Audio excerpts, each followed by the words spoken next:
Bueno, primero que nada, muy buenas tardes a todos. Gracias por su interés en estar presente en la charla de hoy. La verdad, el tema me parece apasionante, así que realmente estoy muy expectante de lo que podamos hoy día aprender. Mi nombre es Marco Sepúlveda, yo soy profesor de la Escuela de Ingeniería de la Universidad Católica y director del Magíster en Analítica para los Negocios MANE, que es el magíster que los invita, ¿no es cierto?, a la charla de hoy. El foco de la charla de hoy, del webinar de hoy, es escuchar, ¿no es cierto?, las ideas, las visiones que tiene nuestro invitado el día de hoy sobre el tema de inteligencia artificial generativa, pero también tenemos espacio para poder responder preguntas que ustedes puedan tener sobre el Magíster de Analítica para los Negocios. Podemos interactuar con ustedes a través del chat y a través de una sección de preguntas y respuestas que tiene la plataforma que estamos utilizando de Zoom.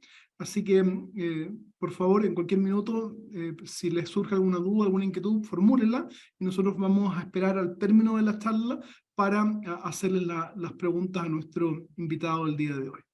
Dicho eso, voy a partir presentando a nuestro invitado, Patricio Cofré. Patricio es ingeniero civil de la Universidad Católica de Chile, es también magíster en ciencias de la ingeniería de nuestra universidad y la verdad es un apasionado por estudiar y también por compartir lo que sabe. Además del magíster en nuestra universidad, es Master of Engineering de la Northwestern University y hizo un MBA en la Hult International Business School.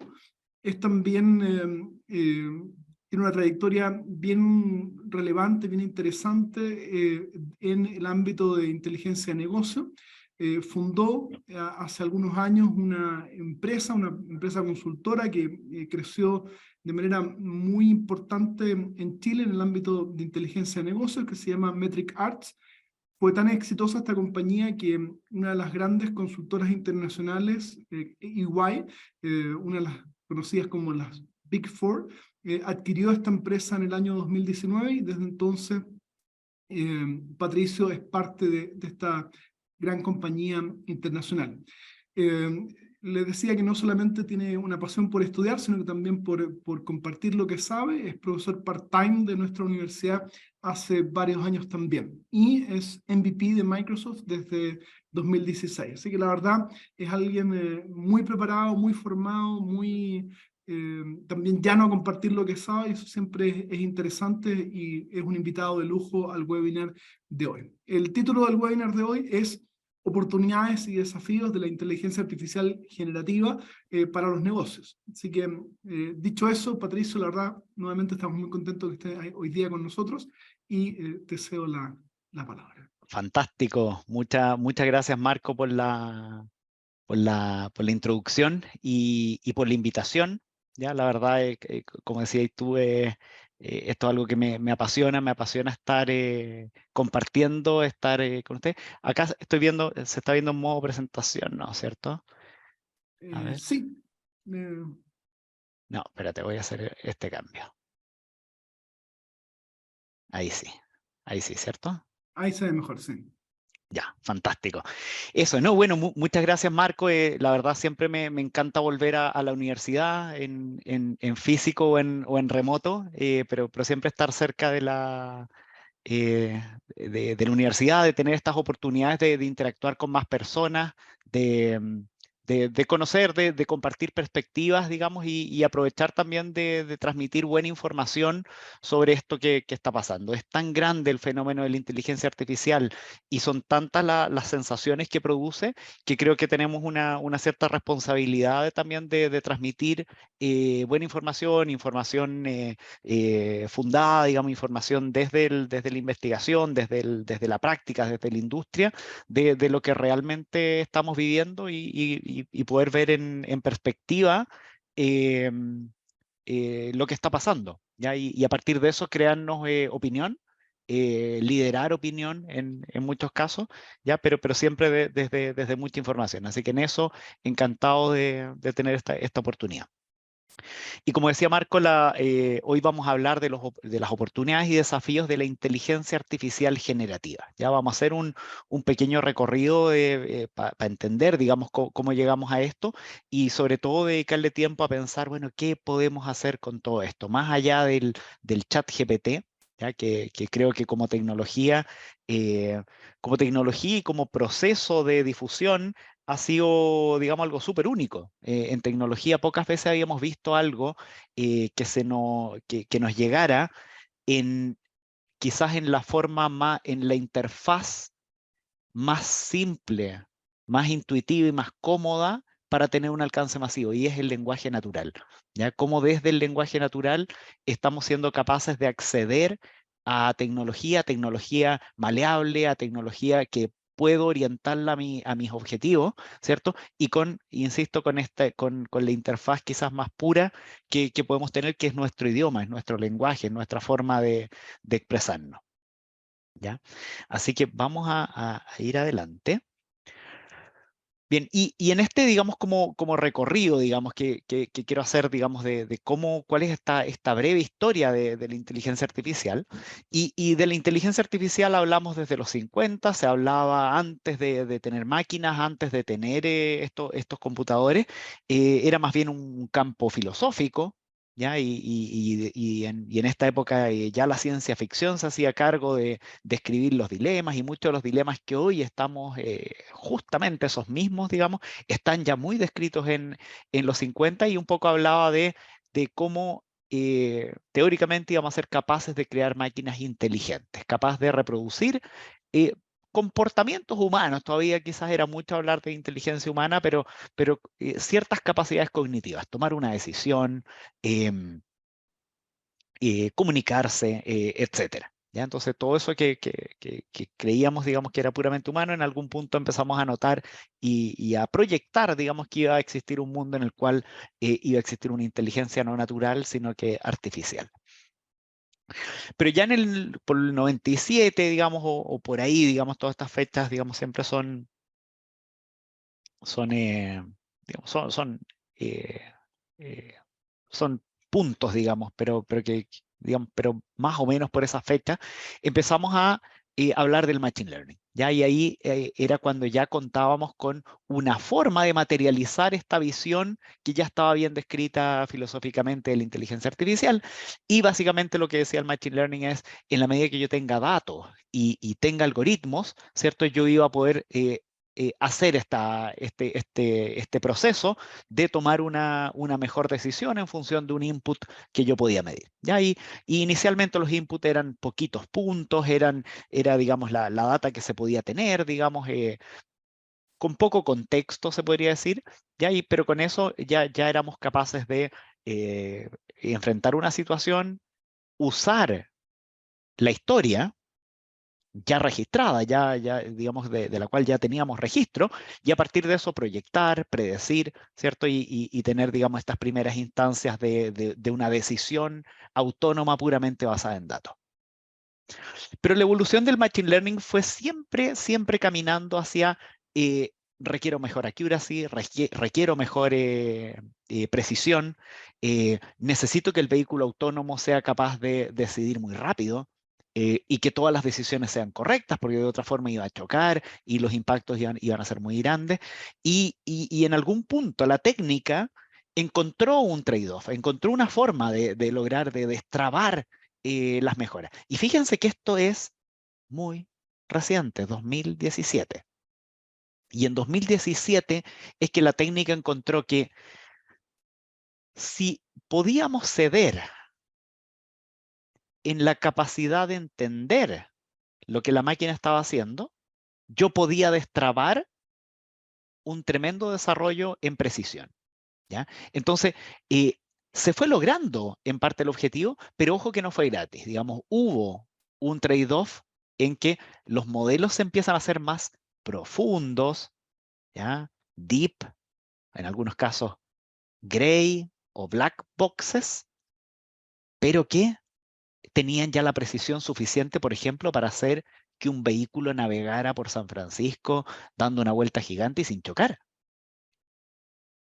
Entonces es muy relevante lo que pasa el año 2017. Fue además el año en que el AlphaGo le gana al gran maestro de Go en lo que se decía que era como la última frontera humana, el juego más complejo, que los humanos éramos capaces de lograr maestría, ¿cierto? Y llega una máquina, digamos, y que es capaz de ganarle al campeón humano de este juego, digamos. Y ese fue un hito de DeepMind, digamos, una empresa, digamos, un estudio de laboratorio digamos, de desarrollos, digamos, muy similar a lo que es OpenAI. ¿Ya? Entonces son dos empresas que están empujando el desarrollo de todo eso, ya que daba otra discusión también que cómo estos centros también han liderado la investigación, han liderado el desarrollo, ¿ya?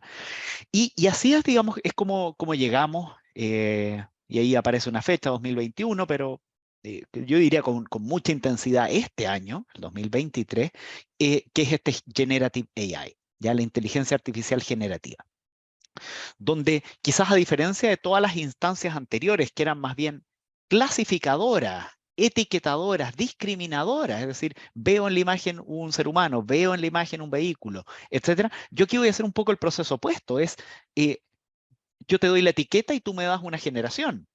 Dibújame un vehículo, dibújame un humano.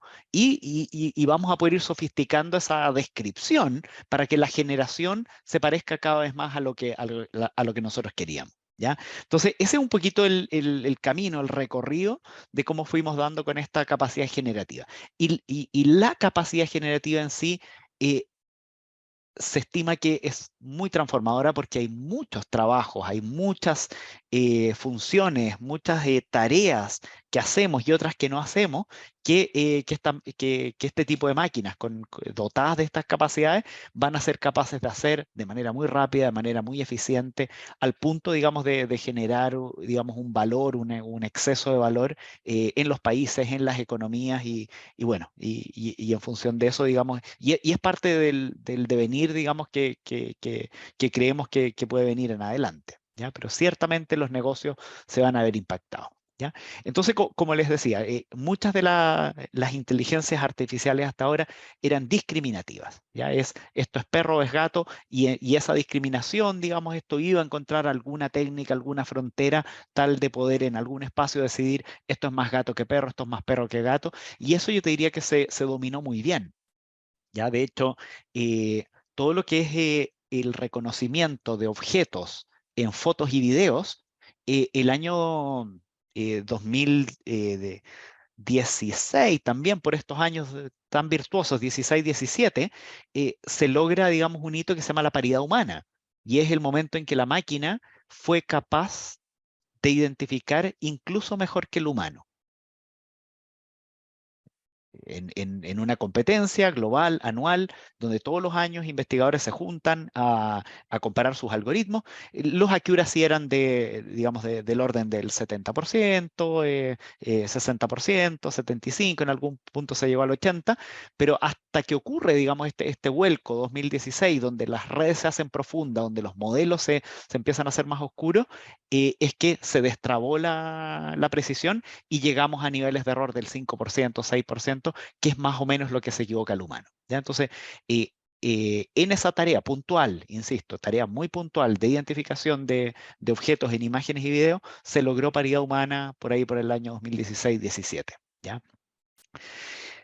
La generativa, digamos, como les decía, es un proceso opuesto, es decir, desde una etiqueta, de la etiqueta perro, ayúdame con una generación, digamos, crea un perro. Desde la etiqueta email de reclamo, genérame digamos, genera una realización eh, que calce con esta descripción. Entonces va a escribir un email, digamos, de un reclamo, digamos, por un vuelo que no llegó a tiempo, etcétera.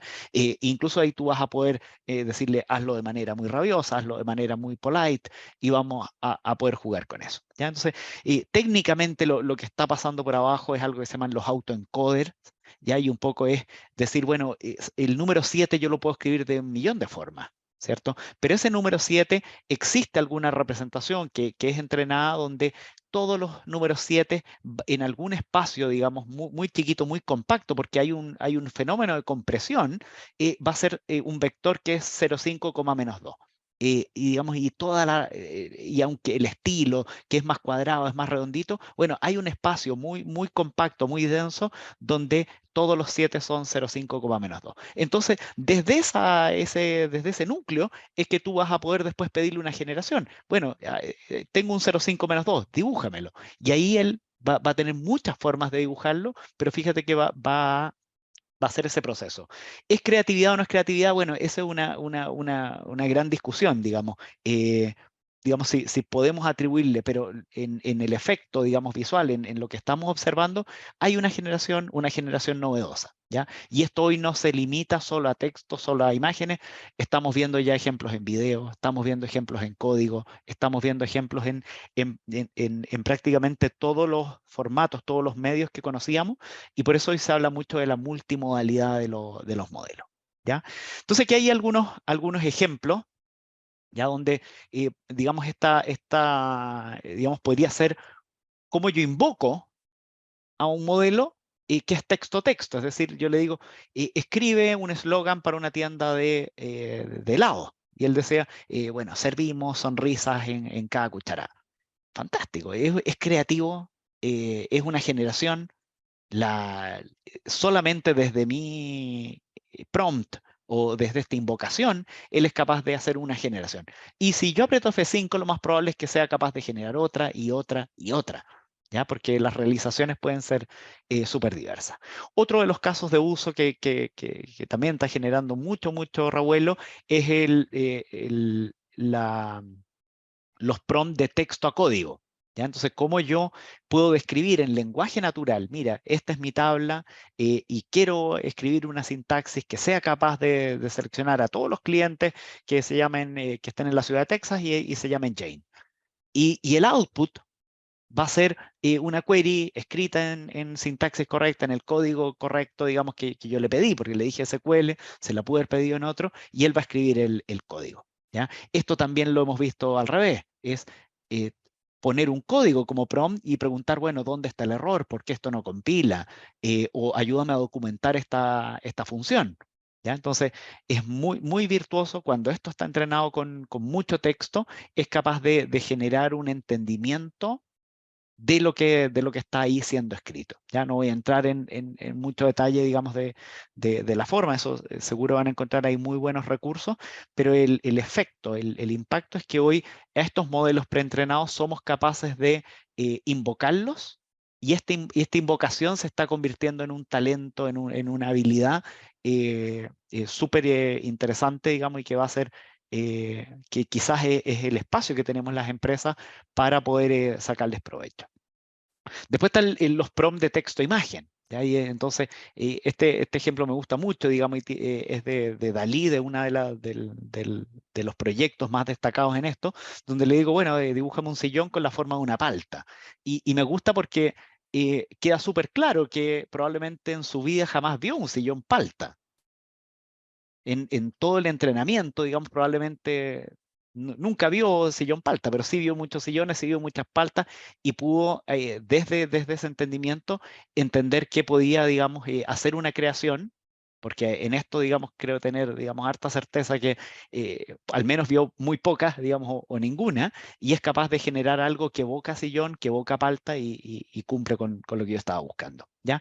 Y lo que hemos estado viendo, esto ya es de lo último, es prompt de texto a video. Es decir, bueno, el prompt dice, bueno, una vista aérea de montañas vistas desde un dron, y fíjate cómo es capaz de generar una realización eh, bien coherente, bien consistente, donde había roca, en el siguiente frame sigue habiendo roca. Todo eso inicialmente eran grandes problemas, no estaba resuelto, y hoy te vas viendo que, uy, ya es capaz de hacer esto. O sea, de aquí al cortometraje estamos súper cerca, pero también estamos también súper cerca del deepfake, ¿cierto? Y emular la voz de Marco, emular la voz de alguien, y poder a partir de eso hacer un mal uso. ¿Ya? Entonces, es muy impresionante las capacidades que se están logrando, y bueno, y por supuesto, tenemos que entender, digamos, que acá hay una gran oportunidad, pero también un gran desafío, ¿ya? Distintas formas de uso. ¿ya? Digamos, y hay todo un pilar, digamos, en la generación de contenido. Creamos mucho contenido, tenemos necesidad de crear contenido. Piensen en un call center que necesita generar respuestas, cientos de respuestas, miles de respuestas diarias, ¿ya? Entonces acá tienes una forma de entender la solicitud, clasificar esa solicitud, enrutar esa solicitud y eventualmente responder a esa solicitud, ¿ya? Entonces hay una capacidad muy grande en eso de generar contenido. Coaching y feedback. ¿Cierto? Todo el mundo de poder tener un coach cercano. Hoy ya una de las marcas habla de los copilotos. Cómo tener un copiloto en cada una de las tareas que yo hago. Si justo en paralelo a esta reunión yo tenía otra, ¿cómo mando a mi copiloto a la otra? Y que sea capaz de resumir, tomar algunos acuerdos, tomar algunas, al menos resumir la reunión, saber los acuerdos que se tomaron. Y bueno, es toda una gran capacidad que vamos a tener. Automatización de campaña, ¿ya? Generación de contenidos que sean relevantes para una audiencia y acá, digamos, es súper importante el que, digamos, dominando bien la técnica del prompting, dominando bien el, digamos, lo factual que puedan ser las respuestas, y en eso ha habido mucho desarrollo, ¿cierto? Tú además vas a poder tener la tranquilidad de que esto está basado, está enraizado en mis bases de conocimiento, en mis políticas, en mi forma de comunicación, ¿ya? Entonces, si bien es creativa, a veces puede ser muy creativa, y ahí es cuando hablamos de la alucinación, donde eventualmente pueden haber, digamos, muchos riesgos, ¿ya? Pero mucho del desarrollo científico ha ido caminando hacia esa factualidad, ¿ya? O sea, incluso poder poner referencia o saber desde dónde se alimentó esa respuesta que nos está dando esta máquina, ¿ya? Sumarización, este es un caso que me encanta. Todo lo que sea, bueno, ayúdame a leer texto legal, dame los 3 elementos más importantes de este contrato. ¿Cuántas veces nos enfrentamos a esas diferencias de lenguaje entre pucha, un contrato de cientos de páginas que difícilmente me lo voy a leer? ¿Cómo poder ocupar estas herramientas para decir, bueno, ayúdame a leer esto, transcríbemelo en algo que yo pueda entender? Un texto tributario, ¿cierto? Un texto financiero, etcétera. Ya creo que ahí hay en esta capacidad de sumarización, pónmelo en pocos caracteres, pónmelo en algo que yo pueda entender o que el tiempo me dé para poder comprender. Creo que tenemos una oportunidad grande ahí, ¿ya? En código, como les decía, están estos dos casos de uso de una... En el fondo, esto podría llegar a ser software quizás al revés de cómo lo hacemos, es decir, partamos por los comentarios. Parte documentando y quizás el código ya está absolutamente definido gracias a tu comentario. Es decir, bueno, quiero una función que tome este input, lo dé vuelta de esta forma, haga estas conexiones, calcule y devuelva. Bueno, quizás, y ya se ven muy buenos casos de eso, bueno, el código se autocompleta, ¿ya? O al revés, que quizás la forma tradicional, mucho código y poder pedirle ayúdame a documentarlo o ayúdame a encontrar una brecha de seguridad, ¿ya? O ayúdame a identificar posibles issues en los pasos a producción, digamos que probablemente me convenga reemplazar alguna función, reemplazar alguna parte, ¿ya?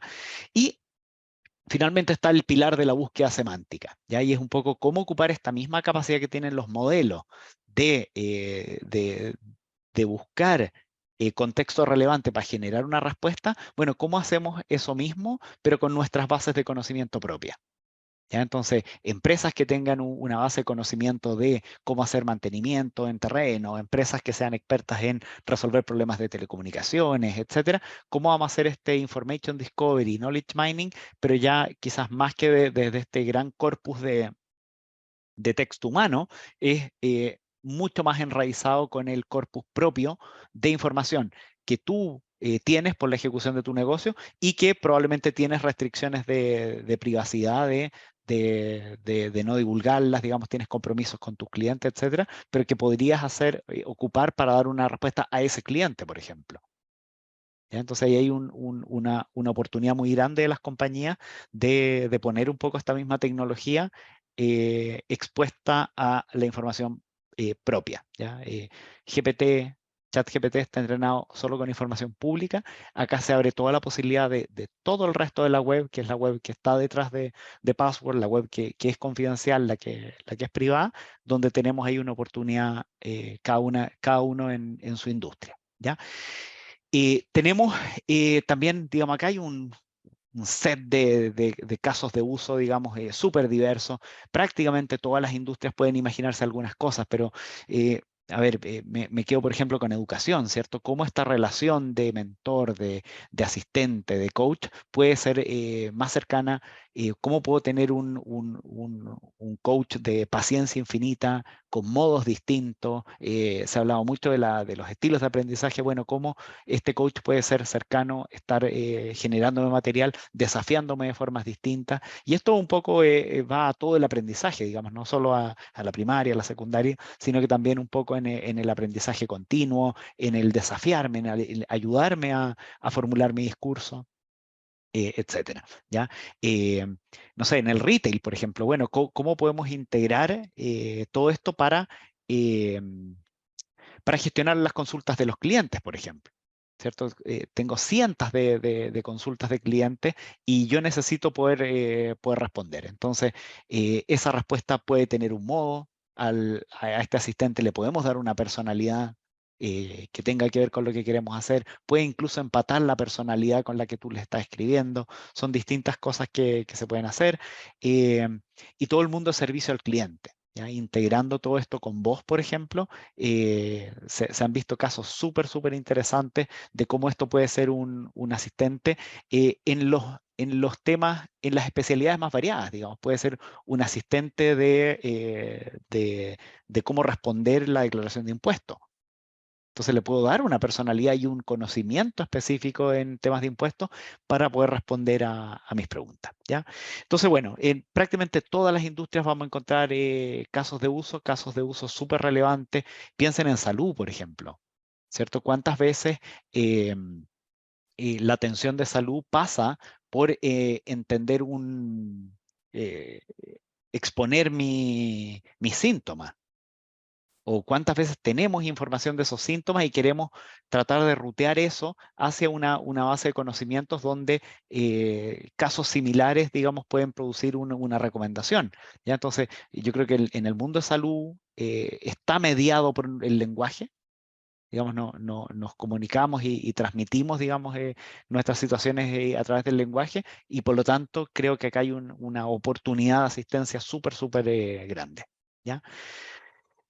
Entonces, bueno, vamos a ver, digamos, algunas de estas cosas, digamos, y lo primero son todos los modelos de texto, ¿ya? Y ahí los más conocidos son GPT-4, Lambda, y después salieron algunos en el mundo open source, porque una de las críticas que ha habido es, bueno, fantástico, OpenAI aceleró, pero, bueno, dejó de publicar, digamos, todos los detalles de su desarrollo, etcétera. Entonces, bueno, salieron algunos open source como Llama, Chinchilla, que están, digamos, desde el open source reconstruyendo estas cosas y logrando cosas súper relevantes, ¿ya?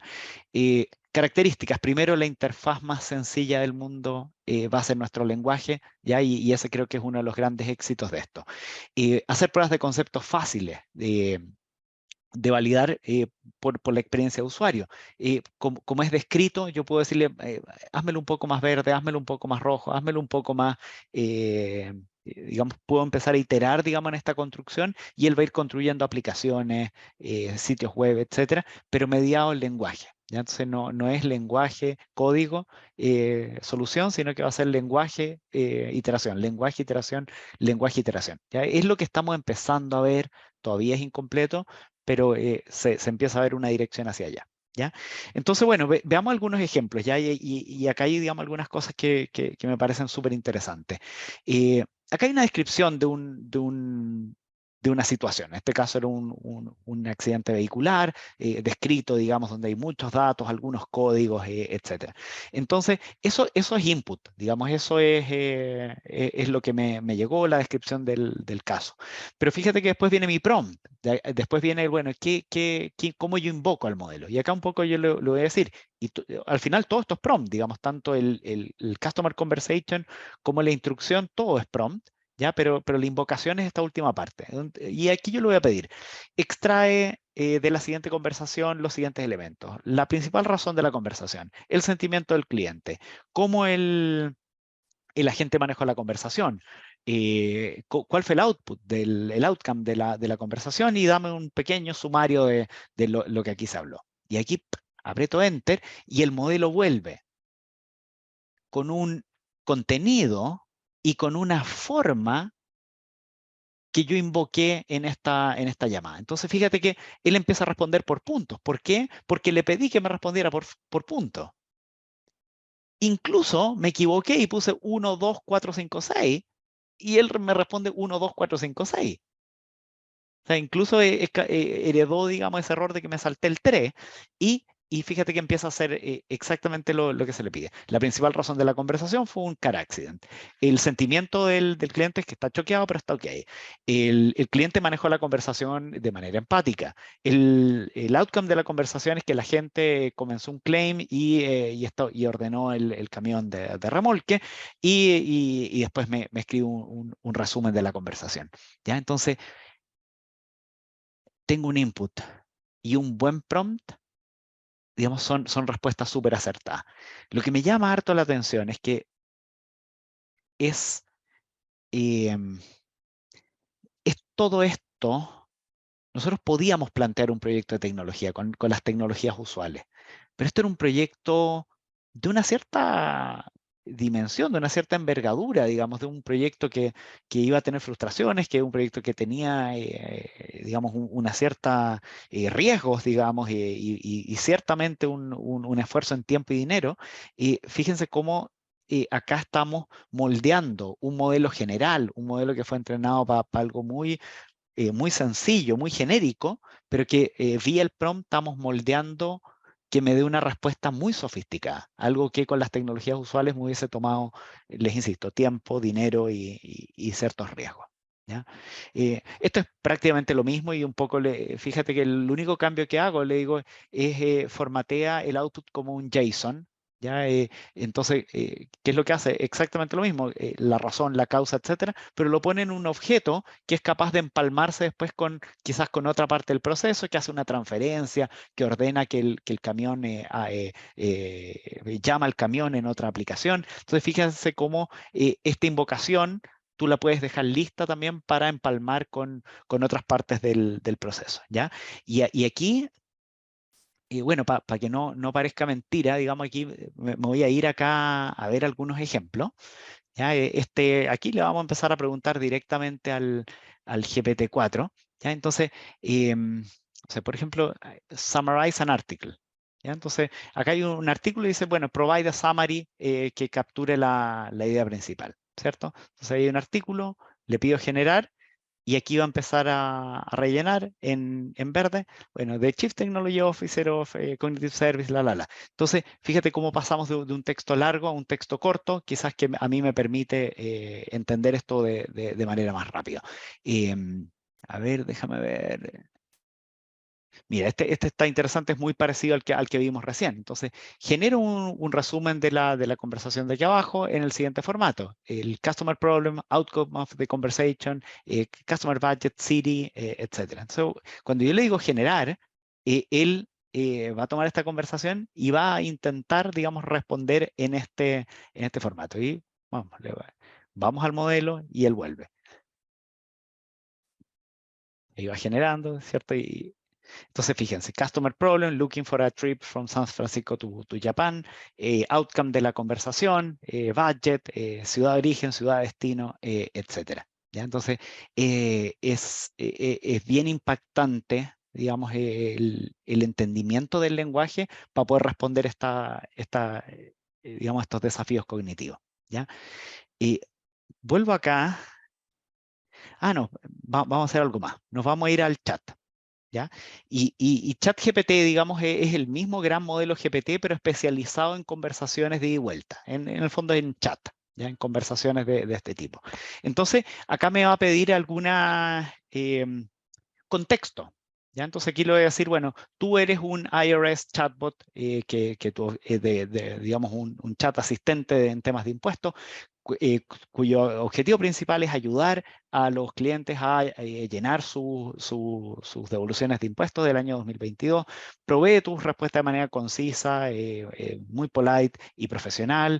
Responde preguntas. Entonces acá yo puedo largarme con toda una descripción del perfil, del modo, de la forma, ¿ya? Incluso de poder poner información. Entonces, base de conocimiento. Entonces, acá puedo empezar a poner, bueno, el código tributario.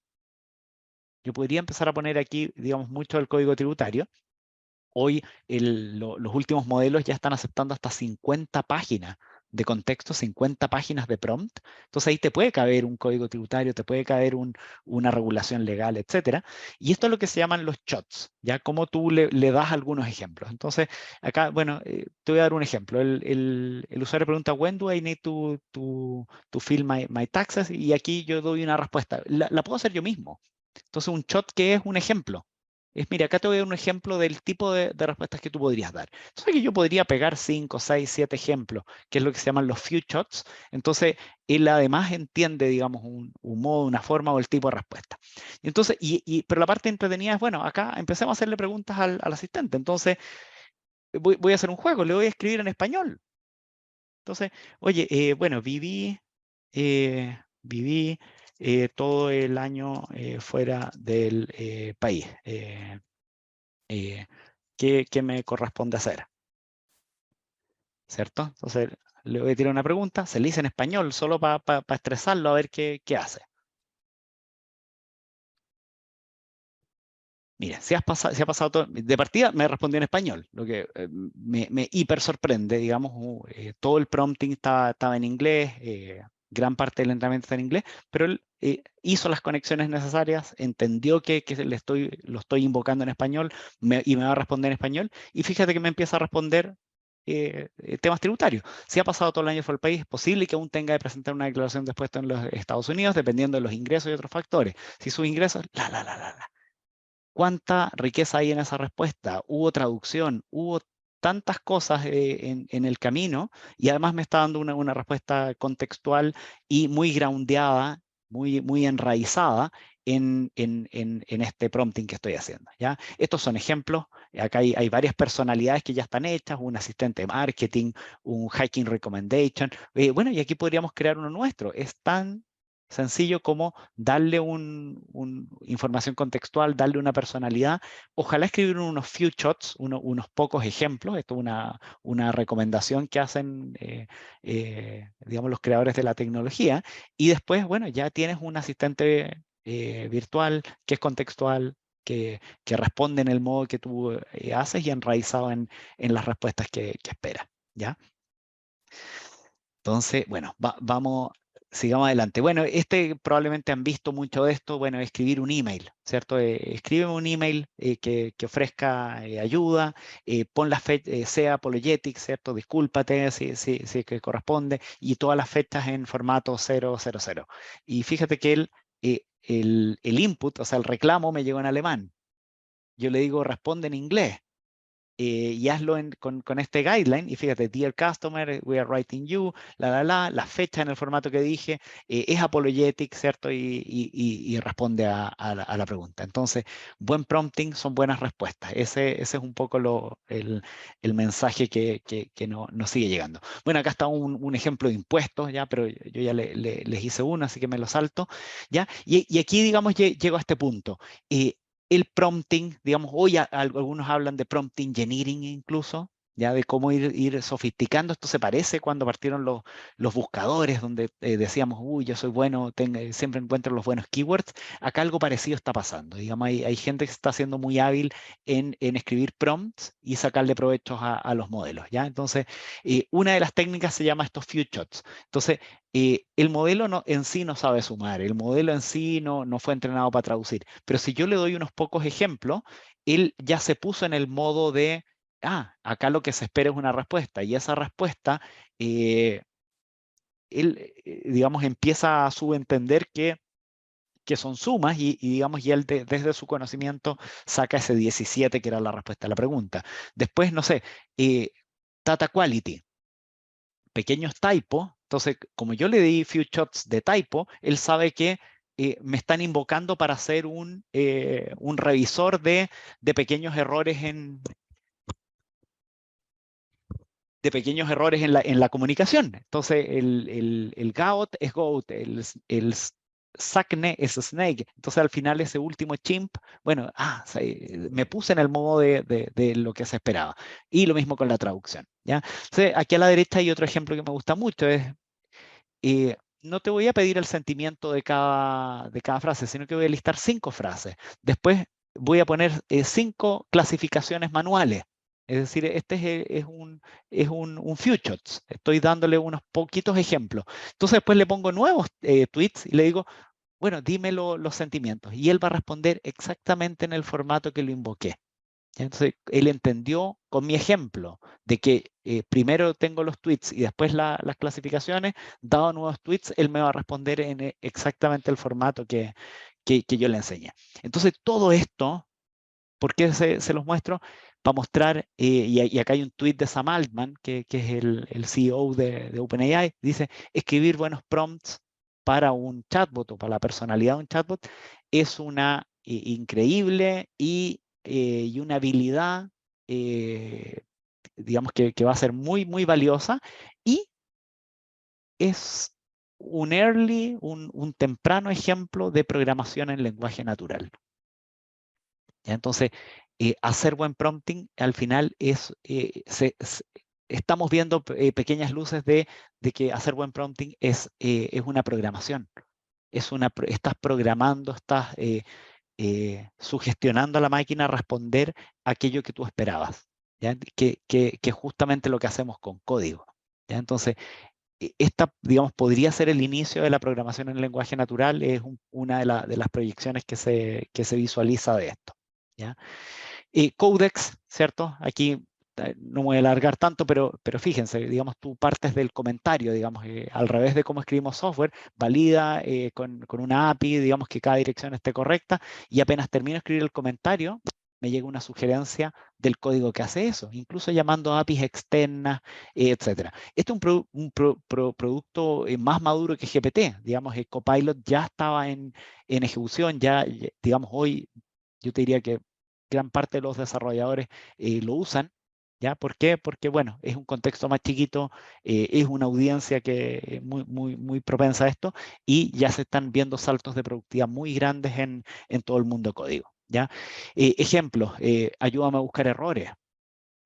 Tradúceme entre estos dos lenguajes, es decir, bueno, este código en R, transfórmamelo, o código en Python, transfórmamelo en R, ¿ya? De ver tantos casos, digamos, hoy tú podrías darle un desafío así, digamos, y esto va, quizás no perfecto, pero sí te va a hacer un salto en productividad muy grande. ¿Ya?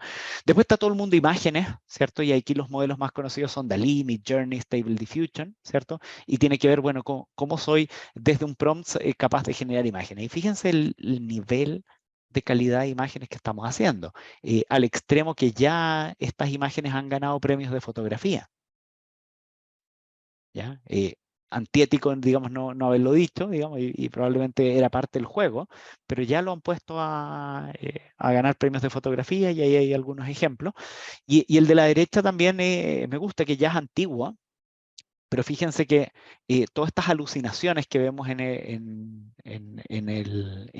ChatGPT, cuando a veces se pone a hablar de un libro, un autor que no existe, fíjate que los niños con 4 dedos, el de arriba a la derecha, o con 6 dedos abajo a la izquierda. ¿Ya? Y esa es una típica alucinación en el mundo de imágenes, ¿ya? Como que entiende que después de dedo hay dedo, digamos, y le cuesta entender el corte, ¿ya? Entonces, esto es algo que se ha visto, pero que también en cosa de semanas, esto ya está súper resuelto. ¿Ya? Midjourney, Stable Diffusion ya han aprendido a resolver este tema, digamos, y ya se empieza a ver cada vez menos este tipo de errores, ¿ya? Esto también me gusta, digamos, cuando el prompt es una combinación de una imagen con con un texto. Entonces, a este personaje, y le voy a decir un low angle of a man walking down a street illuminated by neon signs of a bars around him. Entonces, desde foto y texto hago un video, ¿ya? Entonces, esto ya es la multimodalidad al extremo, ¿ya? Y parte de lo que anuncia Google es que ayer, digamos, en su gran conferencia del I.O., es que su próximo tema es la multimodalidad y en eso es en lo que están trabajando, ¿ya? Entonces, súper, súper interesante. Me imagino que uno es capaz de imaginarse hartas cosas buenas y hartas cosas malas que pueden salir de esto, ¿ya?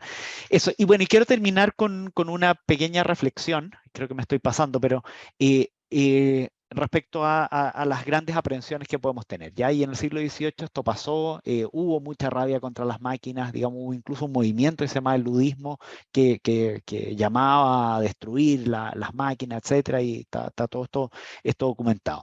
Ahora, ¿qué es lo que podemos aprender de revoluciones anteriores? Ya, y estos son números de Ford, ya que como en el 1908, ya antes de introducir máquinas en la producción, tenían 450 empleados.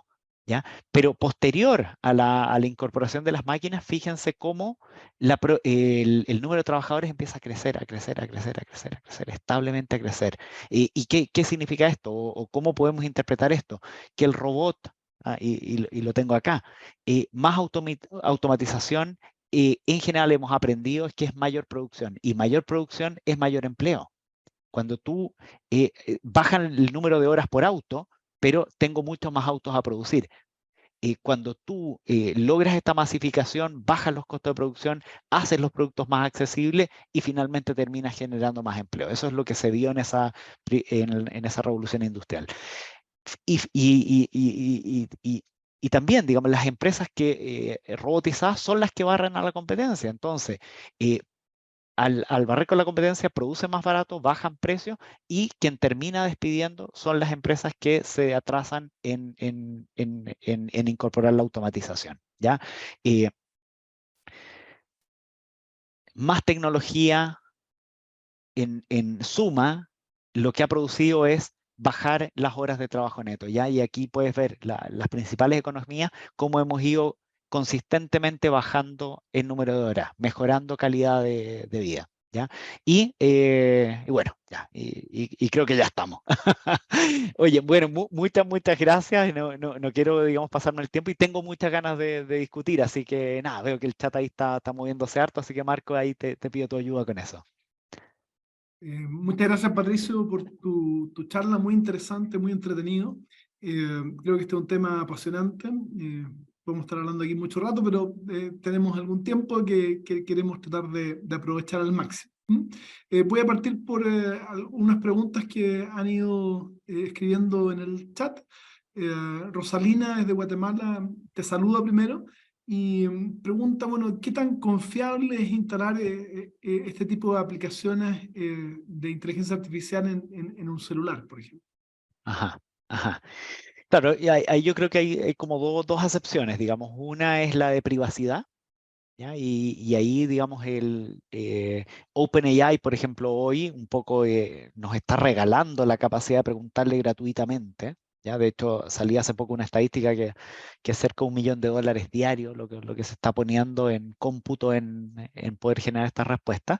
Pero obviamente ellos lo que están de alguna forma es testeando esta tecnología y todas las invocaciones que estamos haciendo para ellos son datos que están viendo, de cómo la gente lo usa, si la respuesta fue buena, fue mala, nos están pidiendo los deditos para arriba, deditos para abajo. Entonces, en ese sentido hay que ser súper consciente, digamos, que esto es un servicio gratuito, pero que está siendo traqueado. Por ejemplo, en mi empresa está prohibido, digamos, hacer invocaciones porque se nos puede pasar un dato privado de cliente, etcétera. ¿Ya? Entonces, ese como primer tema. Y el segundo, ¿qué tan confiable en términos de la respuesta que me da, digamos? Porque aquí él está generando una respuesta y en esa respuesta eventualmente puede haber una imprecisión que involuntariamente puede manipular o puede llevarme a tomar una decisión incorrecta, ¿ya? Entonces ahí también eso es muy cierto. Ya estamos, yo creo, en una infancia de la tecnología y todavía, digamos, se ven esos errores. Yo creo que tecnológicamente esto va a evolucionar y un poco lo que les transmití acá es en la medida que tú invoques de manera precisa, más precisas van a ser las respuestas. Y ese es un arte que tenemos que vamos a tener que seguir aprendiendo. Bien. Roberto te manda simplemente una excelente presentación, así que te transmito esas felicitaciones. José nos dice, en diseño de ingeniería, pronto le daremos como prompt las fases de visualización y conceptualización, y la inteligencia artificial hará la ingeniería básica y la de detalle. ¿Cuál es tu Ujú. comentario al respecto? Pero también va un poco cuánto esto es una amenaza al reemplazo de ciertos trabajos más creativos, de profesionales. ¿Mm? Claro, claro, y quizás se engancha con esto último que ponía ahí, digamos. Yo creo que sí va a haber reemplazo, digamos, ya ocurrió en las tecnologías anteriores. Ahora, en este mismo caso que tú planteé, creo que está muy bien. Creo que mucha de la ingeniería básica nos vamos a ir moviendo hacia los diseños, hacia las estrategias, y en ese sentido creo que todos crecemos. Vamos a trabajar menos, vamos a liberar más horas, y vamos a poder dedicarle más tiempo a generar más impacto. Si tú eres constructor y quieres generar más impacto, probablemente no lo vas a hacer gastando muchos años en ingeniería básica. Tú vas a querer generar impacto en las comunidades, generar impacto en producir más, etcétera. Y eso lo vas a lograr en la medida que tú das un salto, en la medida que tú vas caminando hacia arriba, digamos.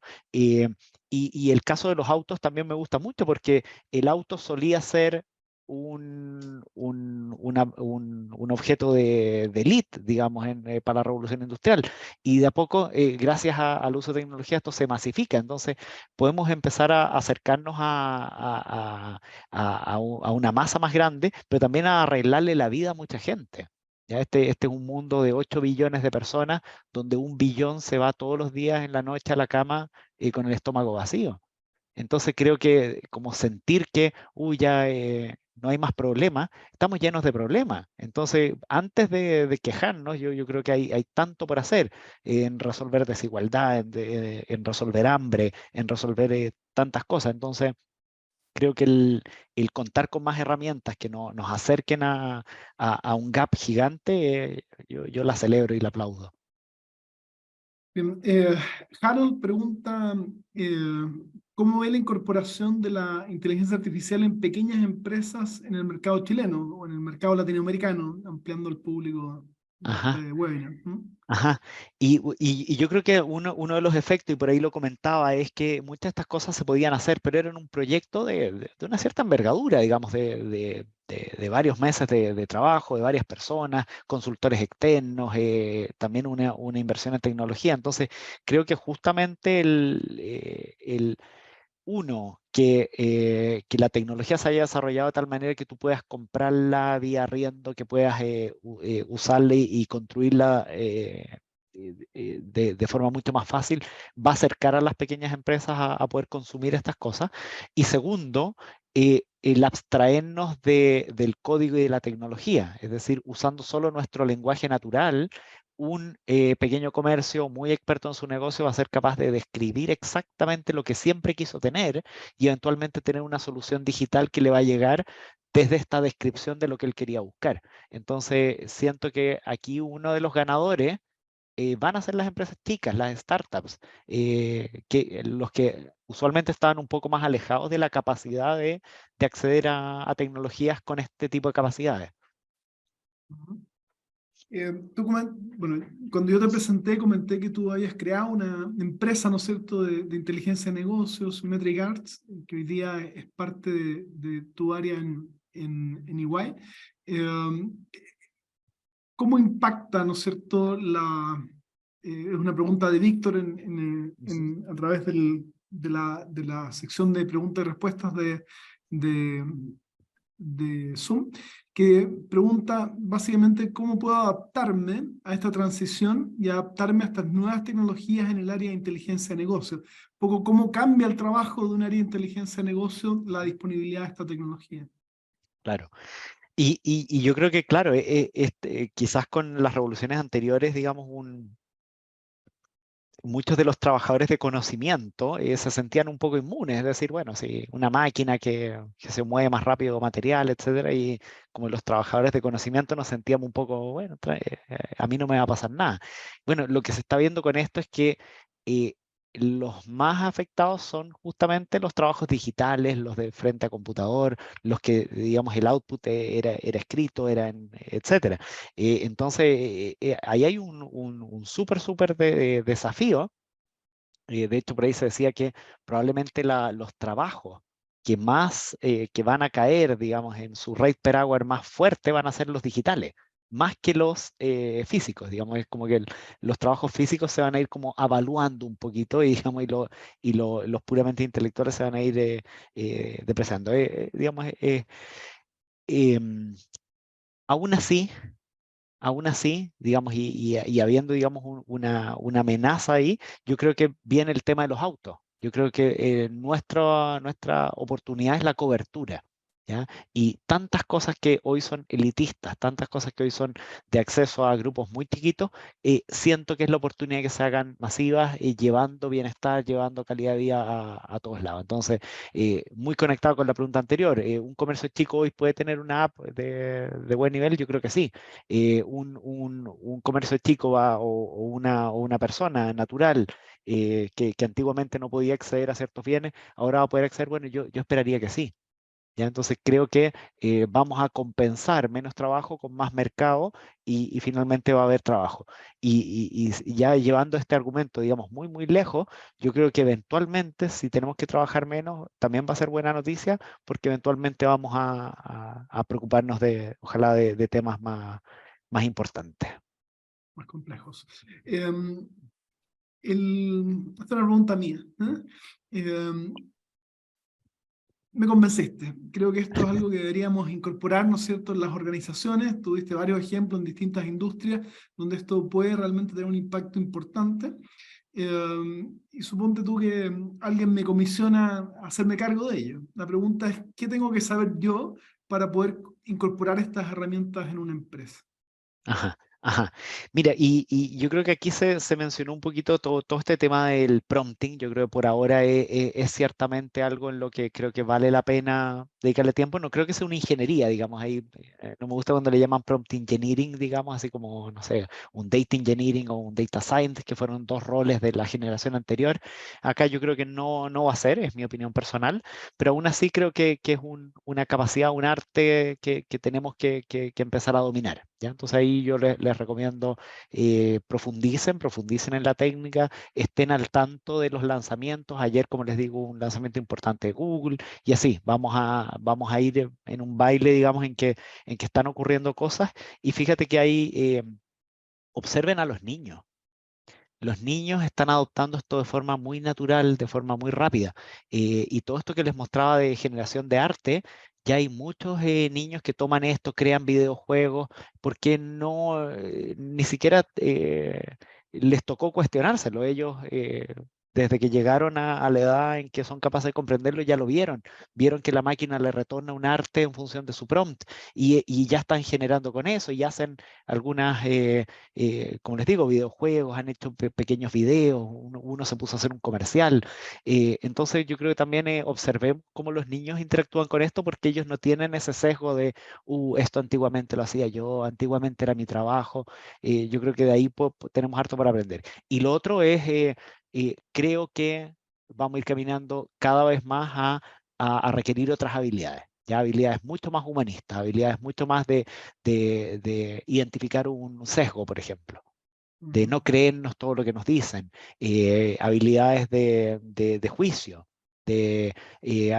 habilidades muy distintas a las que, digamos, hoy requeríamos. Entonces, yo creo que por un lado sigamos la técnica, avancemos con la técnica, pero por otro lado, yo creo que vamos a tener que leer más, vamos a tener que eh, generar más reflexión, vamos a tener que generar más, no sé, estas capacidades de identificar sesgos, etcétera. ¿Y qué rol tiene, no sé, el equipo que trabaja contigo, ¿no es cierto? Gente que trabaja en analítica de datos, ¿eh? ¿Qué rol tienen esas personas para mediar entre las necesidades de los negocios y lo que estas herramientas pueden llegar a ofrecer? Claro, y ahí yo creo que el gran espacio de oportunidad va a ser cómo llevar esto que estamos viendo luces súper brillantes de lo que se puede hacer, a la riqueza de datos. Esto solo vio un pedacito de los datos del mundo y es la data pública. Yo no sé qué porcentaje será, pero estoy seguro que el grueso de la data está detrás, digamos. Y en ese grueso de data que está detrás, yo creo que hay una riqueza gigante y eso es un espacio de oportunidad para las empresas, para los profesionales de tecnología. Se va a requerir más data engineering, se va a requerir más data science, no tengo duda de eso. Perfecto. Patricio pregunta, ¿cómo ves el uso de esta tecnología en un ambiente educativo, especialmente en el universitario, en los posgrados? ¿Mm? Ajá, ajá. Sí, pues bueno, ahí les puse mi LinkedIn en el último post que puse un video de Salman Khan, el creador de Khan Academy, que digamos que en algún punto, digamos, generó una bonita revolución educativa al generar material, digamos, digital para poder explicar, digamos, conceptos que antiguamente aprendíamos a pizarra y a letras. Entonces, digamos, él, digamos, lideró una primera revolución. Y hoy, digamos, está, digamos, empeñado en generar estos coaches, estos asistentes, digamos, estos mentores. Todos hemos tenido un mentor y todos hemos disfrutado, digamos, el tener al mentor y a veces cuando tengo que tomar una decisión me hubiese encantado tener a mi mentor al lado, pero creo que estamos súper cerca de poder tenerlo en una versión virtual, free, etcétera, pero estoy súper cerca de poder tener a mi mentor y un mentor que me desafía, un mentor que encuentra la forma, un mentor que me habla de la forma que me provoca, de la forma en que a mí me saca lo mejor de mí. Entonces, hemos tenido buenos mentores, hemos tenido malos mentores y esto, digamos, tal como le dimos una personalidad a un estos asistente, le dijimos, tú eres un asistente de impuestos que respondes de forma muy servicial, etcétera. Bueno, ¿cómo yo puedo ir generando mi mentor con el modo que a mí me hace? Hay gente que aprende cuando lo retan, otros que aprenden cuando es muy gentil con él, hay gente que aprende cinéticamente, hay gente que aprende de distintas formas. Yo creo que vamos a empezar a ver que muchas de las aplicaciones con las que aprendemos van a empezar a tener estos asistentes, tú vas a tener tu asistente y va a empezar a encontrar la forma de, de desbloquear eh, eh, digamos, sacar un poco lo mejor de ti. Y creo que en eso, digamos, nos estamos perdiendo mucho talento. Cuando la invitación es mala, mucha gente le ha hecho la cruz a las matemáticas, le ha hecho la cruz a las artes, le ha hecho la cruz a distintas cosas. Yo creo que con esto siento, digamos, y soy muy optimista que se puede desbloquear un gran potencial que se ha perdido hasta ahora, por no encontrar la personalización en la educación, que es algo que sabíamos que funciona, pero que creo que ahora vamos a tener los medios para poder hacerlo. De manera más masiva, ¿no es cierto? Ajá. Eh, Oye, otro tema que se ha debatido bastante, ¿no es cierto?, son las implicancias éticas de este tipo de herramientas. De hecho, algunas personalidades han llamado a estas empresas a parar Ujú, el desarrollo, la disponibilidad de estas herramientas por un tiempo, hasta que tengamos claro qué vamos a hacer con ellas.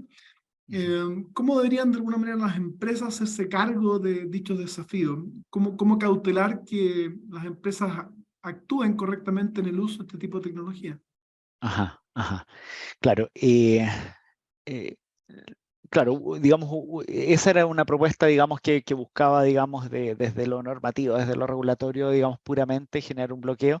Y bueno, y ha habido y hay mucha discusión, digamos, pero también mucha resistencia a eso, digamos, en el sentido que podía ser súper injusto, digamos, de justamente parar a aquellos que están tratando de poner salvaguardas, de poner límites éticos y obviamente esa restricción no iba a aplicar para todo y ibas a tener a los gobiernos autoritarios, ibas a tener a las organizaciones criminales que les digas que paren o no les digas que paren, no van a parar. Entonces también el que esta investigación siga su curso, nos conviene que siga por aquellos que se apegan más a los principios. Y ahí la industria ha ido generando una especie como de autorregulación, ya que digamos, es bien debatible, digamos, tú podrías decir, uy, sí, qué bueno que se autorregulen, pero dos, no confío en que sean ellos los que se autorregulen, pero un poco lo que hemos visto es que mucha regulación lo que puede producir, sobre todo países como los nuestros, países en desarrollo, es que nos perdamos la oportunidad. Entonces, por eso hay varias voces que hoy llaman también a decir, bueno, encontremos un balance entre regular lo que digamos sea inaceptable para nuestro país, pero también es ir dejando espacio y esperar, digamos, a que haya desarrollo para luego regular, ¿ya? Y ejemplos, digamos, el mismo Uber, ¿cierto? Donde también quizás no hubiéramos tenido un Uber si es que no hubiésemos permitido eh, si no hubiéramos permitido que se rompieran un poco de huevos para que la tecnología se desarrolle, y una vez que está desarrollada, bueno, también poner regulaciones en los límites que consideramos, pero ya vimos, digamos, con aplicaciones como esa ganamos, digamos, empezamos a tener mejor servicio, empezamos a desbloquear, digamos, capacidad. Entonces, nada, digamos, yo creo que están esas dos vertientes, es el dilema, digamos, en el que nos encontramos, pero eh, creo que es importante entender las dos posiciones, ¿ya? Entonces, no veamos solo la regulación como el camino, creo que también hay bastante que podemos hacer desde una autorregulación, y creo que todas estas compañías, al menos las dos que están liderando hoy, Microsoft y Google, tienen principios éticos bastante robustos, a veces incluso mejores que las primeras regulaciones que salen. Yo los invito a que los miren, vean lo que estas empresas están haciendo en términos como de autorregulación de industria. Ujú. Bueno, hay distintos, bueno, ahí habla la opinión de Tesla y sus desaciertos. Creo que el riesgo es bueno, dice Ujú. Víctor a través del chat. Ajá. Leo también un comentario de Allen desde Costa Rica. Dice: gracias a todos por el tiempo y la enseñanza en este tema de la inteligencia artificial. Y me tomo ese comentario para darte las gracias, Patricio, por tu compartir, ¿no es cierto?, lo que sabes, lo que has estado haciendo en estos temas. Yo creo que este es un tema que, si bien uno mira para acá, mira para allá, ve cómo se podría aprovechar, todavía no conocemos muy bien los límites, de todo lo que se puede llegar a hacer. En este sentido hay espacio para la creatividad, ¿ya? Y así como tú citaste algunas tecnologías recién, yo creo que esto no sabemos a dónde va a llegar, y de alguna manera aquí el límite es un poco la imaginación. Ajá. Ajá. Eh, Así que muchas gracias, Patricio, muy interesante de tu charla, muy interesante tu respuesta a las distintas preguntas que se generaron. Así que creo que este es un tema sobre el cual probablemente vamos a seguir conversando. Así que te dejamos desde ya invitado a un follow-up en algunos meses más. Encantado, Marco. Muchas gracias por la invitación. Gracias a todos por conectarse, por informarse. Creo que eso no pierdan nunca eh, ese deseo, digamos. Creo que es súper importante, sobre todo en estos temas que van a ser de debate, y donde ustedes, digamos, en la medida que se informen, van a transmitir también un mensaje correcto en sus organizaciones. Así que gracias a todos por conectarse. Sí, transmito que en el chat ahí hay algunos mensajes de agradecimiento, así que, y de gusto a poco, dijo alguno por ahí. Yo creo que este es un tema muy relevante, muy apasionante. Muchas gracias a todos por conectarse en nombre del Magíster en Analítica para los Negocios de la Universidad Católica, donde estos temas se discuten, se conversan, son parte de los contenidos que abarcamos en el programa. Los dejamos invitados a seguir participando de estos webinars, por por todo el impacto que esto puede tener en las empresas, en las organizaciones y en el futuro de la sociedad. Un abrazo a todos. Que tengan una buena tarde.